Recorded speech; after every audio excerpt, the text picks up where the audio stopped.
This is a legacy. We seek to honor Betsy Plank's legacy, who believed that public relations was a proud and noble profession. I see students launched into careers that will have amazing impacts in public relations in the future. The Plank Center instilled in me the belief that there is always something that you can learn from anyone. We focus on making sure that we're emboldening, helping, and mentoring people of all different phases.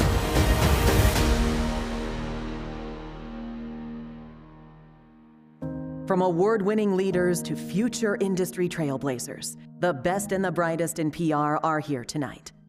Inspired by the legendary Betsy Plank, who frankly rewrote the rules of PR, the Plank Centers had one clear mission: shape the future of public relations by keeping things real and ethical.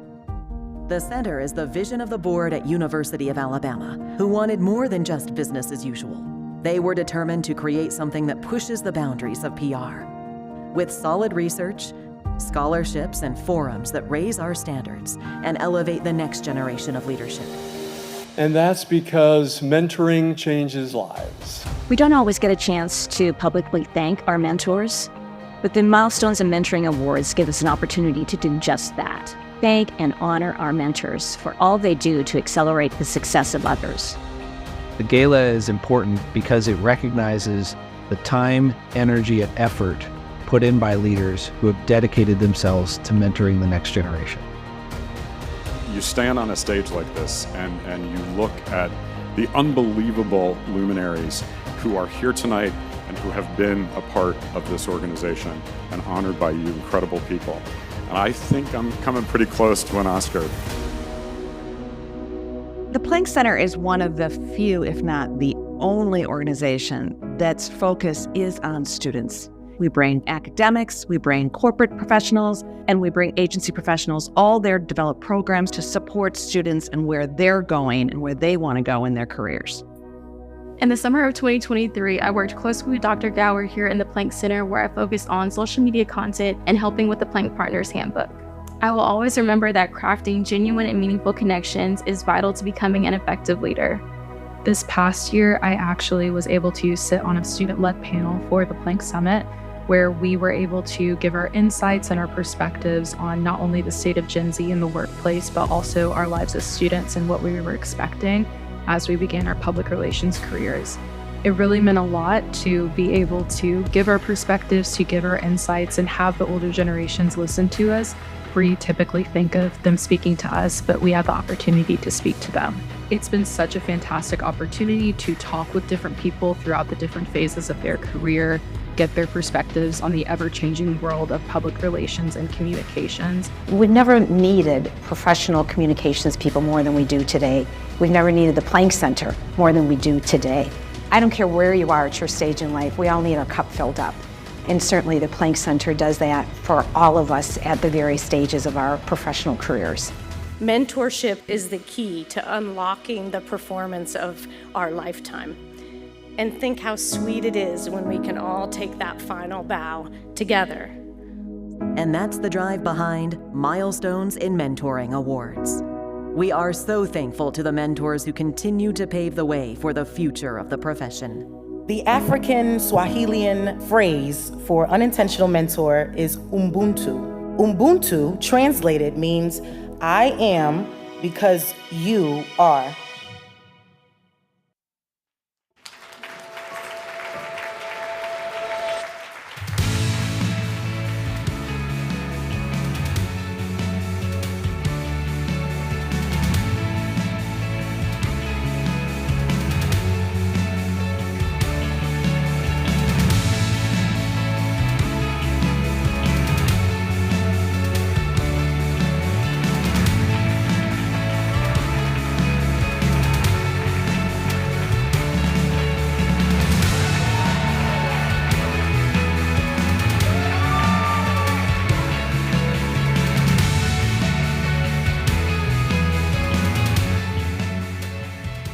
Note, make sure you wait for your cue to come on stage.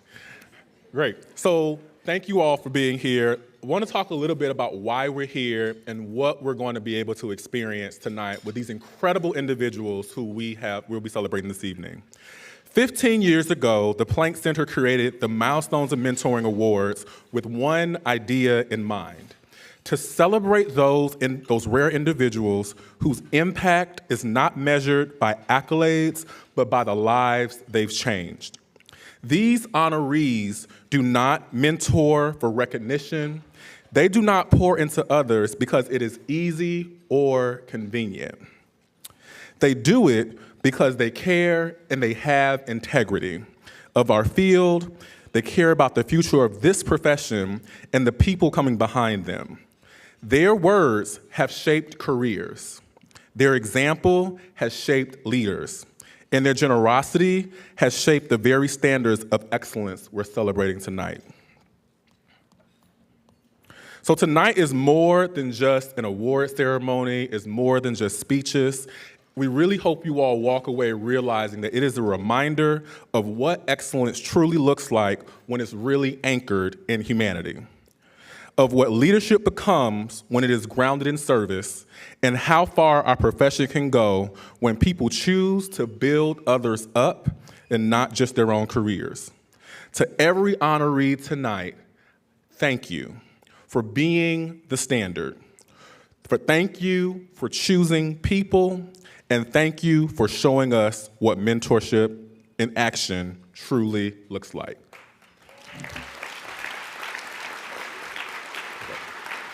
Let's have a great evening.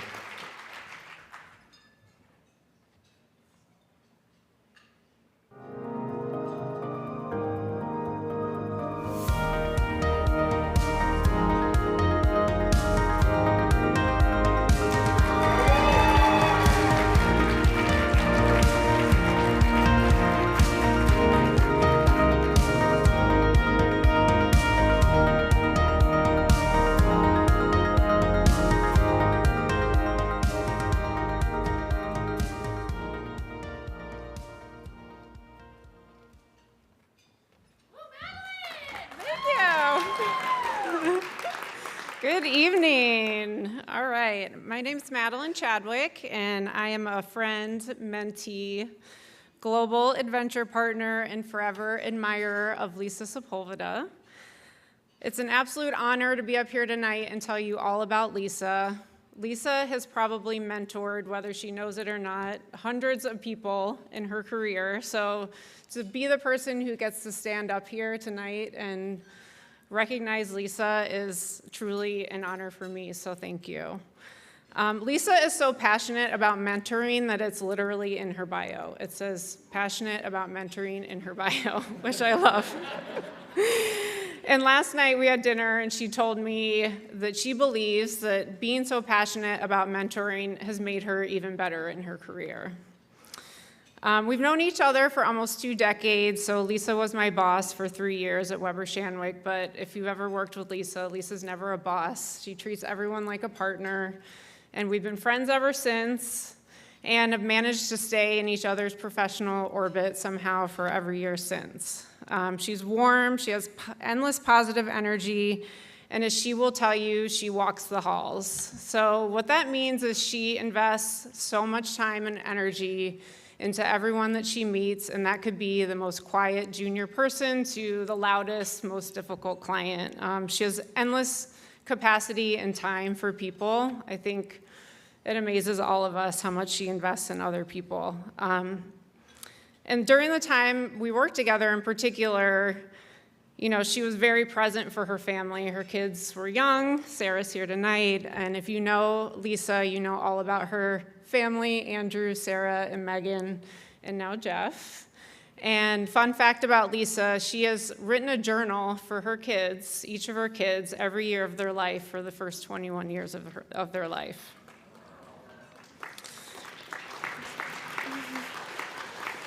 So the thing about Lisa, at least for me, is really learning by example. So bear with me on this story, there's a lesson here. So we took a legendary work trip to Munich, and it happened to be Oktoberfest. So our team there insisted that we get those like German dresses. We looked like ridiculous Americans in costume, and we went out and had a great time with the team. But the lesson for me there, especially as an introvert, is And somebody who often doesn't want to go out to after work with your colleagues and wants to separate work life and professional life is how important it is to invest in the people that you work with and spend the time with them and build the relationships and have fun. So last month, I read an article in the Wall Street Journal, and it was a book from a behavioral scientist who studied teams and what makes a great team. And the thing that he discovered is the secret is the glue player on the team. And that is the person who holds everything together. They put the team before themselves without seeking recognition for themselves. And Lisa has been the glue for so many of us. I learned from her how to be generous with praise and credit for your team without worried about being recognized yourself. The exceptional performance of her team she knew was a positive reflection of her. And because she doesn't ever seek the spotlight, this is just an amazing recognition for her and is so deserved. So one last story about Lisa. So last year I had breakfast with her when I was in New York for a work trip, and in typical Lisa fashion, she rearranged her entire schedule so that we could have breakfast together. And she'd recently been appointed Chief People Officer at Edelman. And that made perfect sense to me because Lisa carries the culture, and of course she'd be the perfect person to lead people and culture there. And she told me, you know, I've never worked so hard as I ever have in my professional career as I'm working right now. And I said, why would you want to do that? And she said, well, we're going through a lot of change as an agency.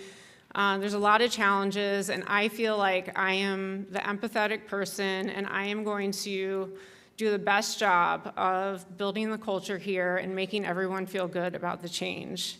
And that is really her legacy. She's totally amazing. Lisa's a cheerleader, the ultimate connector, a compass for so many, and a fairy godmother to some, particularly someone in the room tonight.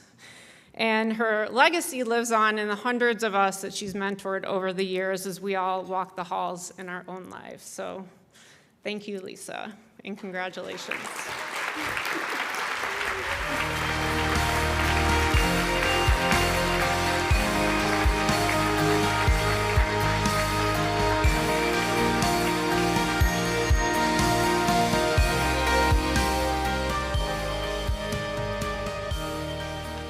I promise not to ugly cry. And I do need my glasses to do this, Madeline, thank you. Okay. Breath.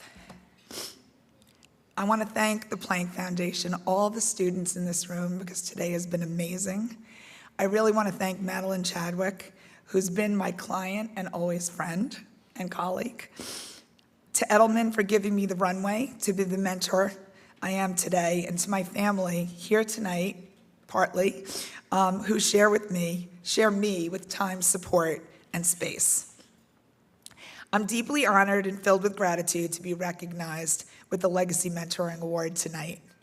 I had the distinct privilege of presenting this very award to Matt Harrington in 2019.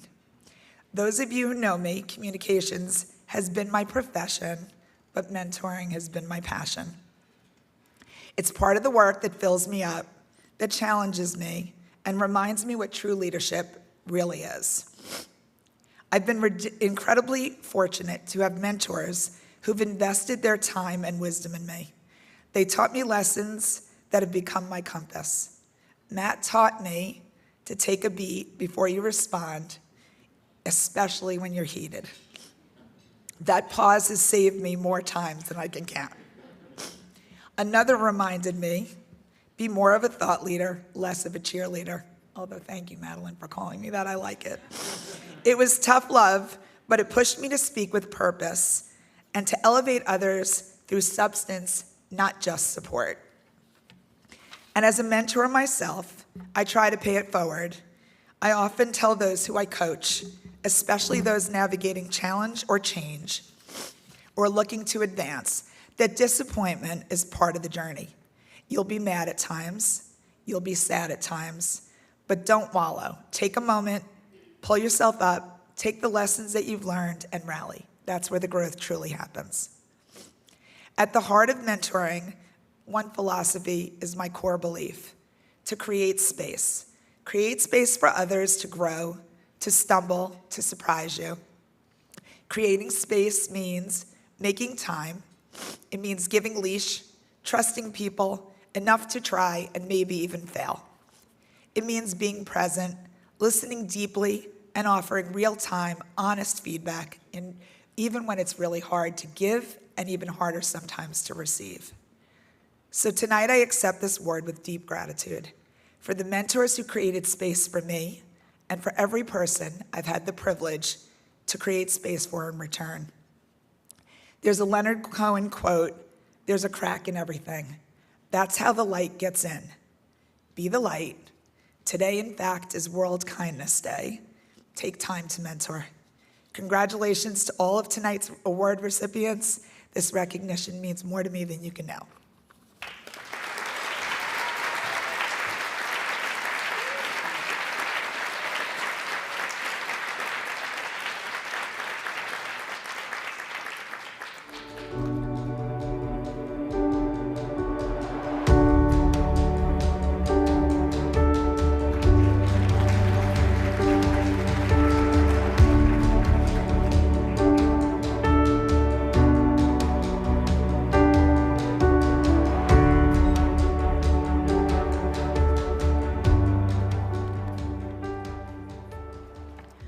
Good evening, everyone. My name is Tiffany Sithiphone, and it is no surprise that I share the same last name and some very similar facial features as this next honoree. I am delighted to be with all of you this evening as I introduce my sister and mentor, Christie Sithiphone, as the recipient of this year's Emerging Leader Award. While Christie may be an emerging leader to some, she has mentored and guided me my entire life. In many ways, I have followed in her footsteps while also forging my own path as a leader, and I have experienced so much success and fulfillment because of her support and mentorship over the years. From teaching me how to crawl when I was a baby, to helping me prepare to be class president when I was in high school, reviewing my resume when I was in college, proofreading everything from emails to keynote speeches I've given. And to this day, I still ask her to proofread things I write, by the way. And she is still guiding me today while I serve as president of the Atlanta chapter of the National Association of Asian American Professionals, an organization that she is also a past president of. Her ability to mentor me for over 30 years is due to the fact that many of my own accomplishments are ones that she had already achieved herself.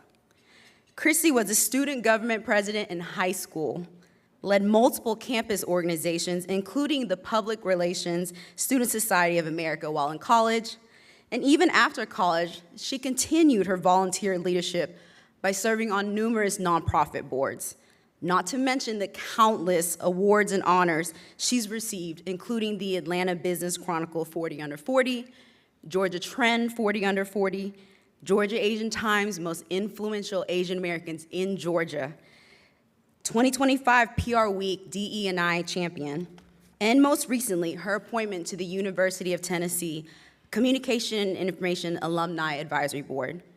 And that's just to name a few. What can I say? My sister is a badass. Though her career was never linear, Christie was always meant to work in PR. She has a knack for writing and storytelling, a deep understanding of the power of community and relationships, and an uncanny ability to make people feel seen and heard. All of these traits led Christie to her current role, where she's the Vice President of Inclusion and Engagement at MMC.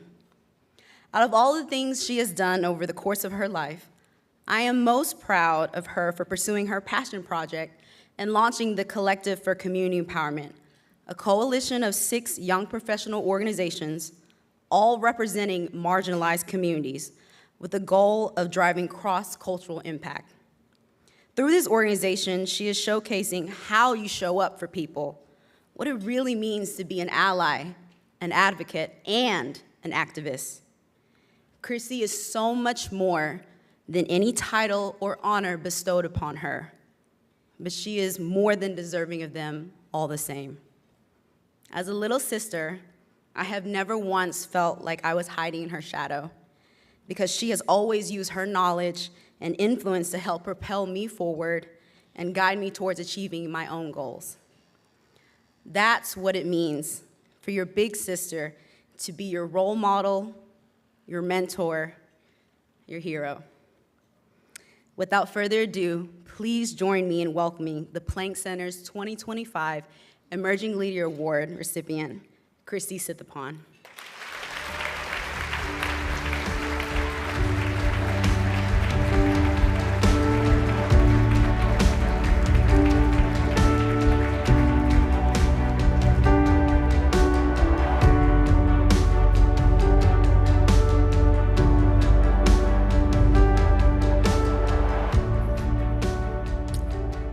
I also am going to try not to ugly cry. Thank you so much, Tiffany, for that beautiful, beautiful introduction.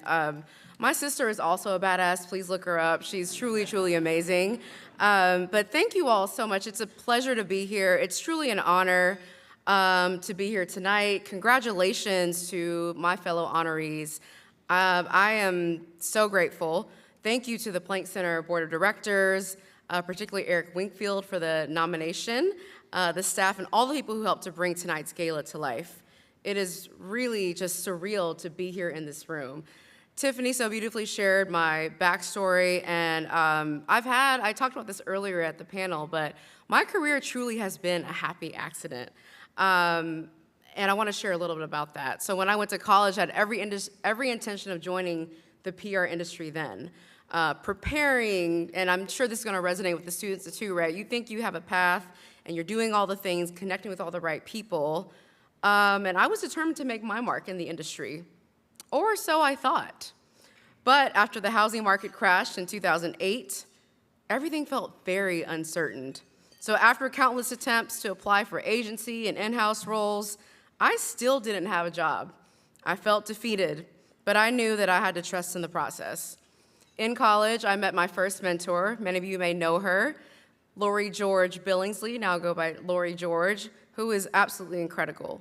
And she reminded me that we have to keep going, even through everything that's happening. So as I reflect back on my career, I've worked in various roles, whether it was in nonprofit, management consulting, in the media industry, but all of them have been rooted in talent and leadership development, inclusion, and culture. So I share a little bit about my backstory because I know for the students and young professionals, and maybe even the seasoned professionals in the room, this may feel like a reality now in 2025. You may not know exactly what lies ahead, but two things are always certain. If you can believe it, you can achieve it. Manifestation is real. So despite the fact that my career may have taken some detours, I knew that I always wanted to work in communications and work in this, doing the work of diversity, equity, inclusion through people engagement, storytelling, and inclusive initiatives. So because of my mentors, life has a funny way of working out because now, 10 years later, I joined the exact holding company that I tried to get a job at more than 15 years ago. So now I get to do exactly what I love and with some amazing people as well. And for someone who, someone has been where you are before, and someone is always willing to help. So whether it's to provide direct support or make an introduction, you just never know where people will take you, especially your mentors. They've always been here to recommend me for job opportunities, to help me negotiate my salary, and remind me of my value and worth. And it's because of my other mentor, many of you may also know, Soon-Mi Kim, and she's the reason why I am where I am now at Omnicom and of course as a part of MMC. So I am not a gambling person by any means, but the one thing I know for certain now is that I'm always going to bet on myself. To get to where I am today means that someone else didn't provide a handout, but rather a hand up. They believed in me just as much as I had to believe in myself. Every single person in this room has a gift, and we all have a duty and obligation to tap into that and pay it forward. To the leaders in the room, Let's keep inspiring and continue to support one another and others coming into our industry. Our advocacy in these rooms that we are so privileged to be in matters, and the evolution of our industry depends on that. To the students and the young professionals, your gifts are needed in our profession and in our world. Don't ever lose sight of your goals and your dreams. Get to know yourself and what you bring to the table and speak it out loud. One takeaway that I heard recently at a conference from actress Lena Waithe has stuck with me, where she said, "I don't let a room define me, but rather I let my presence shape it." So no matter where you are in your career and what you're going through in life, I leave you with this quote that a good friend of mine shared recently: "Isolation is the enemy's endgame, and connection is the resistance." Let's continue to work together and make the world better through purposeful impact. Thank you.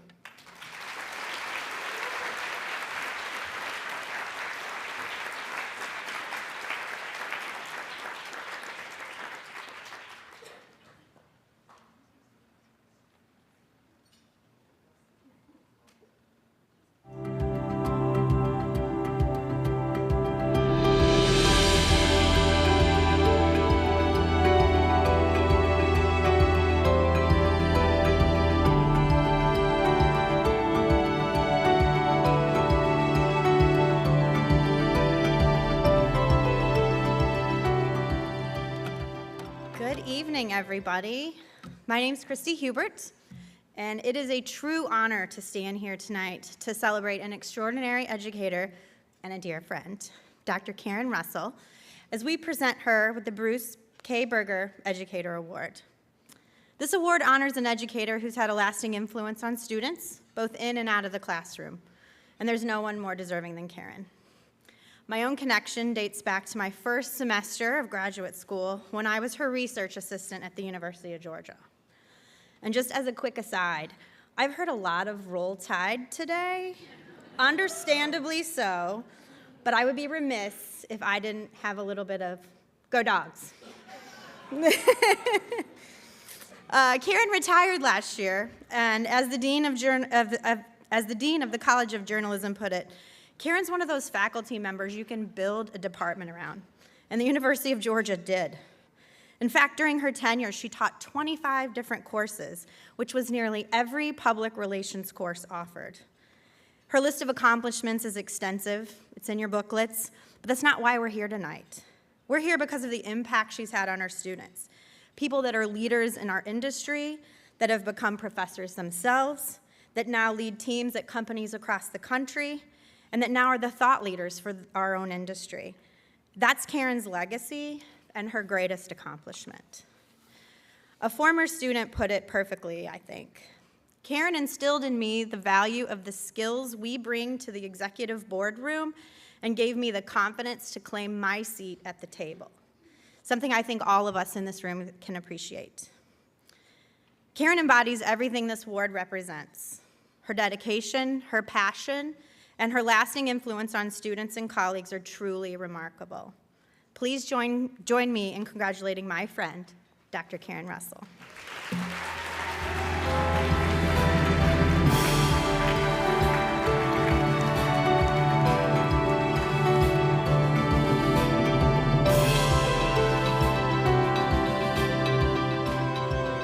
I really don't know what to say about Christie's remarks, but thank you. I'll just say I'm also incredibly honored to receive this award, especially because it's named for Bruce Berger. And I'm thankful for all the great teachers and mentors that I had at the University of Wisconsin-Madison, like Jim Boffman and Chuck Salmon, and at the University of Georgia, including Dean Krugman and Karen King. But what I really want to put the emphasis on is where it belongs, and that's on my students. What amazing people I had the pleasure to work with and learn from for all those years. Young people know so much more than we give them credit for. So many times I've heard people criticizing entire generations for what seems to us more seasoned professionals to be the most ridiculous behavior or attitudes.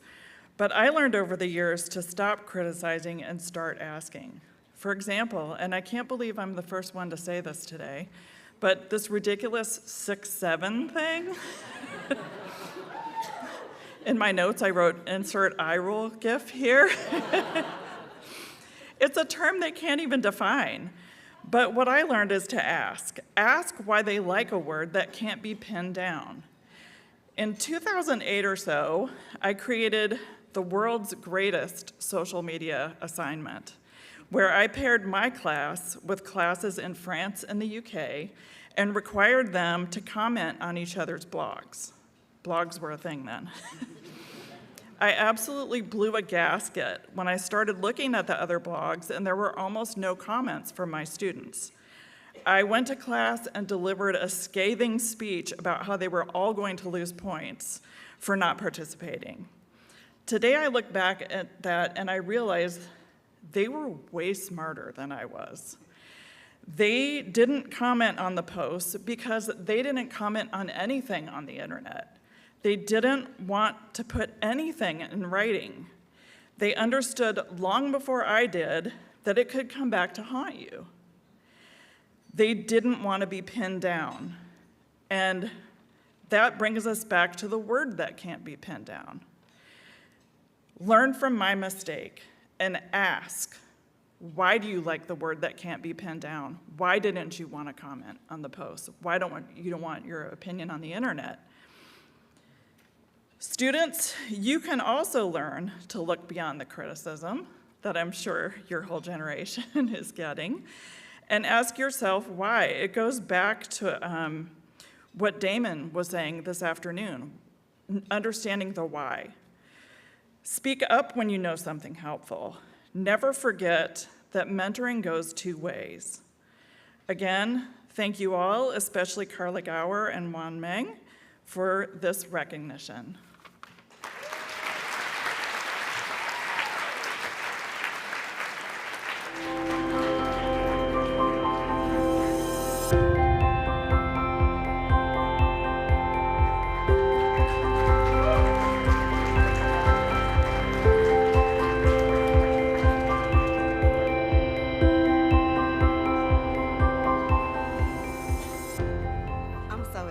I kept saying, is it time? Is it time? Is it time? I am Deisha Barnett, President of Global Communications and Brand at UPS, your favorite shipping company. And I was so excited and honored when Damon sent me a text message and asked if I would do his intro this evening. So they said I only have 3 minutes, and so those of you who know me in this room know I don't really do much in 3 minutes. So I am going to read from the words that I have jotted down. So first and foremost, it is an honor to be in this room with so many amazing leaders who I know, many of you who I just, internet stalk and absolutely respect. It is an honor to introduce the Jack Koten Corporate Mentoring Award honoree, my friend Damon Jones. It is, most importantly for me in this moment, an honor to tell all of you my Damon Jones story. So y'all who heard him on the panel earlier today, okay, fine, you may have your own story, but I am telling you my Damon Jones story. It started in 1999. Go back. Think about the late 90s. Damon was working for Procter & Gamble, leading external affairs for Mr. Clean, and I was a PR major at Clark Atlanta University. I found myself in Ketchum Atlanta's office among a group of HBCU students who participated in a pitch competition. Our pretend client, Mr. Clean, and Damon Jones. Now let me tell you about Damon. On that Saturday, if you will recall, he was smart, yet friendly, suave, yet down to earth, a very big deal, yet humble. And he spent the entire weekend pouring into young people. But the thing that really struck me that weekend was this. Damon Jones, I was looking at him, he was this tough pretend client. He was clearly, in my eyes, a young black guy from Detroit. He was leading communications for an iconic brand at Procter & Gamble, the largest advertiser in the world. He knew his craft. most importantly, he looked like me. I couldn't take my eyes off of him. Fast forward, Damon has now spent nearly 30 years at P&G. I studied your resume the other night, Damon. I did some math. I think you have been promoted something like every 2.25 years on average. You have shaped corporate strategies and touched campaigns that have shifted culture, not just in the US, but around the world. And even when he took a break from P&G in 2008, his break was leading communications for the Democratic National Convention, helping introduce none other than Barack Obama to America and to the world. Just the young people would call that light work, a little light work. I have watched in awe, taking notes, as Damon has scaled his leadership and his impact. All the while, he is still, look at him, smart yet friendly, suave yet down to earth, a big deal yet humble. And that is exactly why tonight feels so right. The Jack Koten Corporate Mentoring Award honors those who lead at high levels and make time to lift others as they climb. That is who Damon has been in my life. He's the mentor who leads by example, who is just a phone call or a text message away, who opens doors with no ego and no hesitation. He even helped me get my little butt into the White House Correspondents' Dinner, y'all. And more importantly, Damon is always down for the after party. So, Damon, it is a blessing to be in your orbit and to be a beneficiary of your gifts in action, more specifically.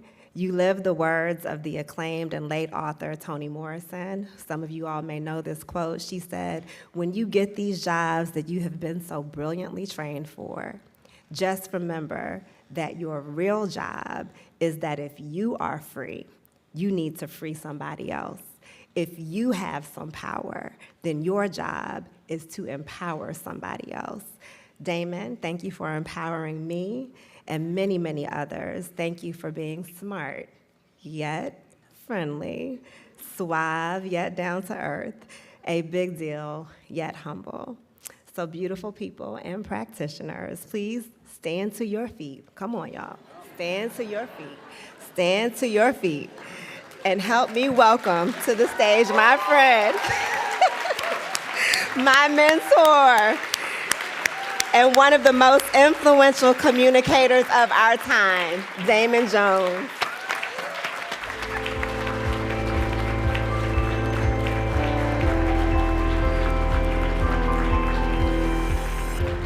Everybody needs a Disha in their life.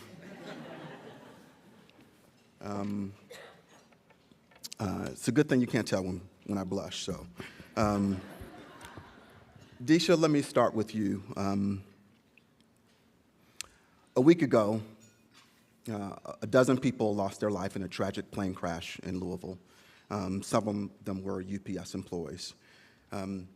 Those of you who are accomplished professionals know that the classic example in crisis communication is what happens after an airline disaster. It's what we all prepare for, but none of us have to live through that. You lead through that as you do with everything, with grace, with compassion and humanity. And of all the places you could be tonight, with all you're dealing with, you chose to come swing by me, so thank you.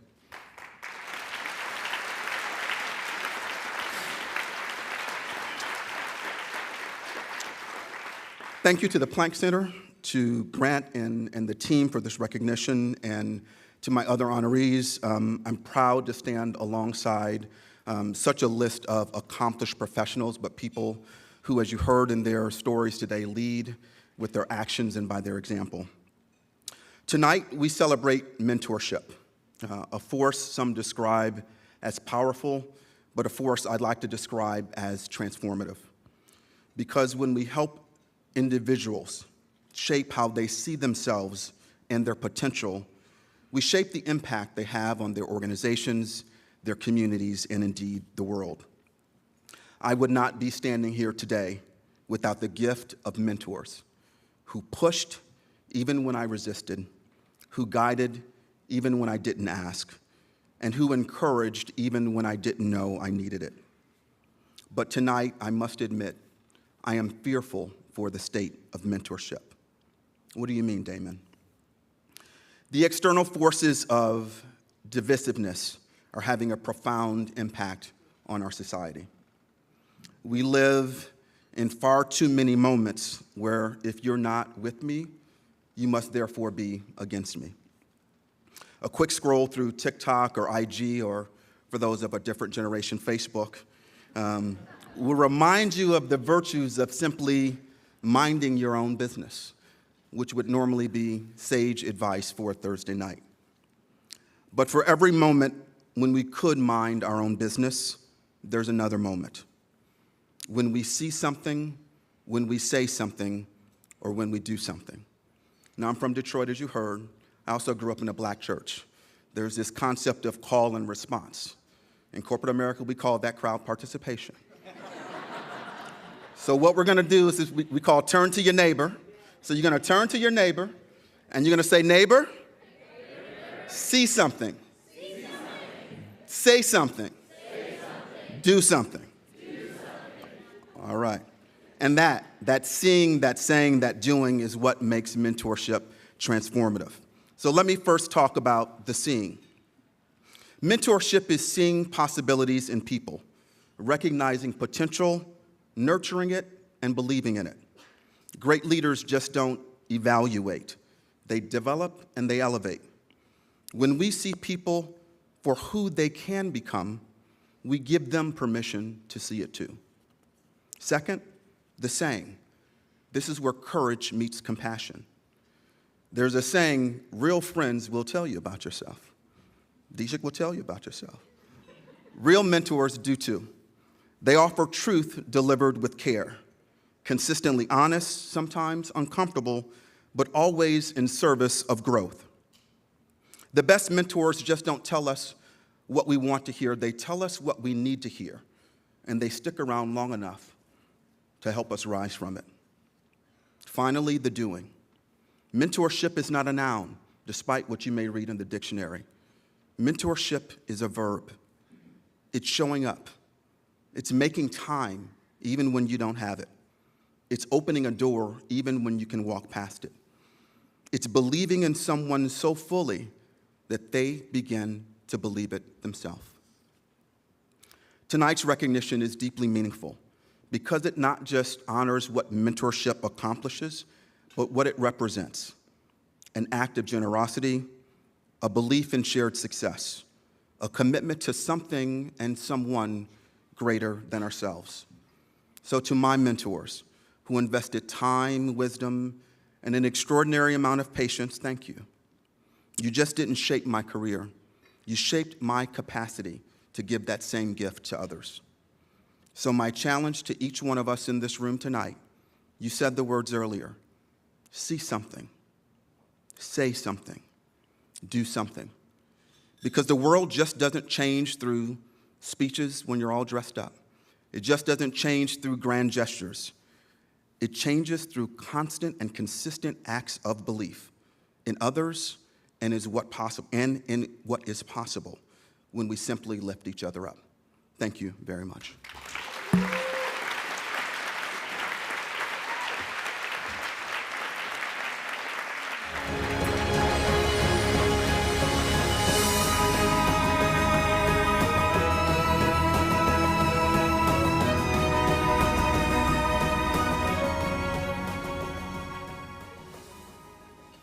Oh, hey, everybody. Guess what? Last award. But the best award, Linda, we're really excited about it. We're not judging them. Woo! Our table in the front's really excited. So it's an honor to be here tonight in recognition of my dear friend and former leader, slightly current leader, Linda Rutherford. Linda hired me as an intern at Southwest Airlines many, many years ago, so that's actually more than 2 decades ago. And she took a chance on me and mentored me and supported me. And I'm so grateful for the career journey that she helped start for me at one of the best companies in the world. Recently, I was reading about Betsy Plank as we prepare to honor Linda and this award, and I realized how deserving Linda truly is of this recognition. Linda has poured her heart and soul into Southwest Airlines and the people she has served for more than 30 years. She's a journalist at heart. I believe those skills turned her into one of the most inquisitive comms leaders in the industry. Linda's knack for seeing what needs to change, finding a solution, and also building teams while always thinking, y'all, that she's 100% right, even when she might not be, is unparalleled, and we love her for it. She's a lifelong learner and has brought everything she's learned back to Southwest.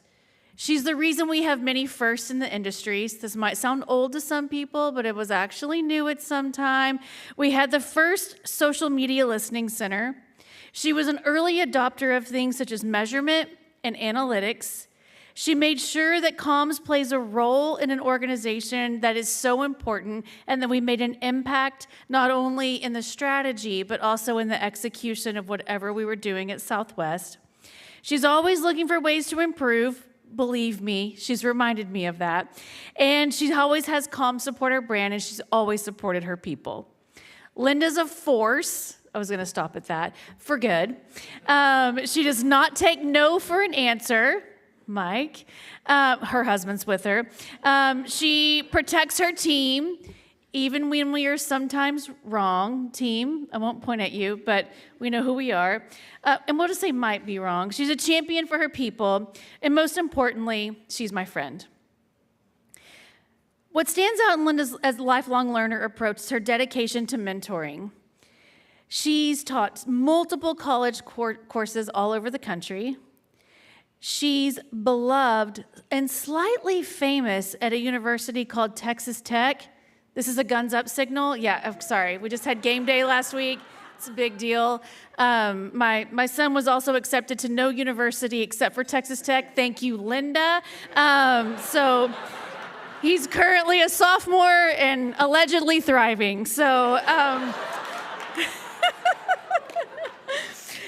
she's dedicated to taking time out of her schedule to listen, learn, and guide so many college students and early career professionals everywhere she goes. I know many of them have Linda to thank for mentoring and for the mentoring and exposure that she's given them both at Southwest and in the communications profession overall. She's always made time for those who want to learn, and it's benefited so many of us. Thanks for taking a chance on me 25 years ago, when those of you in the audience who know me now, I was a spaz then. Can you imagine? Yeah, currently 49, then 23. I was very headstrong, hasn't changed, and sometimes not even sure of the decisions that I was making, but Linda trusted me now with a job that she's had before and that she loves so much. Thanks for always being there for me, and so many others when we needed advice, when we maybe needed to be told to calm down, if you can imagine, when we might have needed a shoulder to cry on or to just vent. If any of you know Linda, sometimes you have to go to her and say, I need to tell you something, but I need you to not do anything about it right now, even though she wants to do something about it right then so desperately, but she lets so many of us lead. Linda, you're the example of mentorship and selflessness. We are so grateful to honor you tonight and every other chance we get. Everyone welcome Linda to the stage for her well-deserved recognition.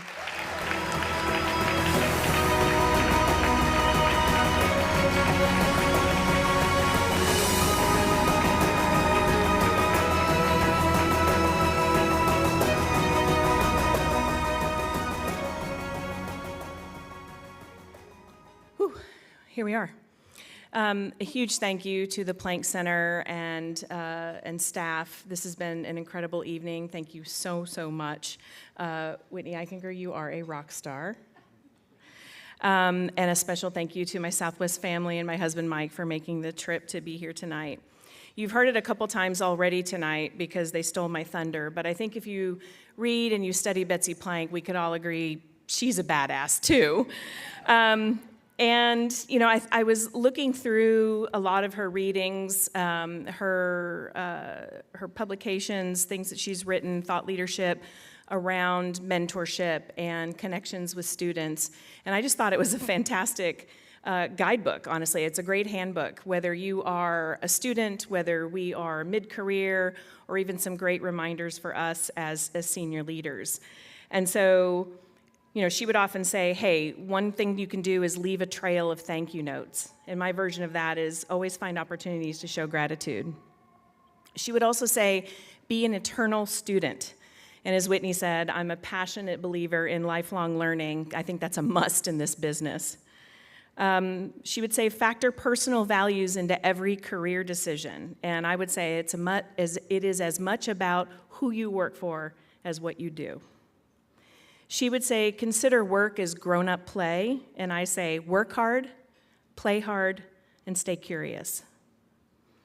She would say, invest something in the profession that you practice, and I say, pay it forward, lift up the next generation of comms leaders if you have that opportunity. She would say, be disciplined by today's big plan and tomorrow's vision, and I say, find the right altitude always. She would say, find any excuse you can to get your name out there and make all the contacts that you can throughout your career. And I would say, practice your own craft of PR and build your personal brand. Lastly, she would say, leave a job when it no longer challenges you.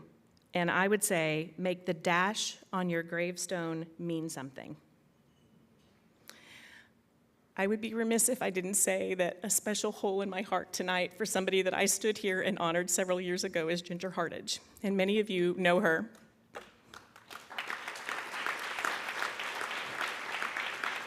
She was a very special human and probably the reason that I'm standing here tonight, so I wanted to make sure and say something about her. I am proof that it takes a village. But finally, thank you all for being here and investing in this event and for sponsoring the Plank Center. It makes a difference in the lives of students, and it's a wonderful place for those of us in communications to come together and to give back and extend a ladder or parachute to those who are coming after us. And especially to the students, I'll quote Betsy tonight and say, amen, my young colleagues, welcome to the journey and Godspeed. Thank you all so much.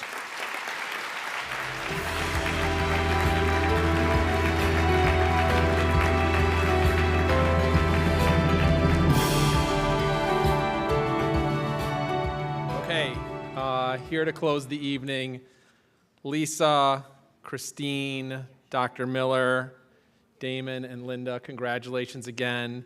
And to all of you who came out tonight, mark your calendars, November 6th, next year. Look forward to seeing all of you again here in this beautiful room that was a favorite of Betsy's. And on behalf of myself and everybody at the Plank Center, we really appreciate it. Good night.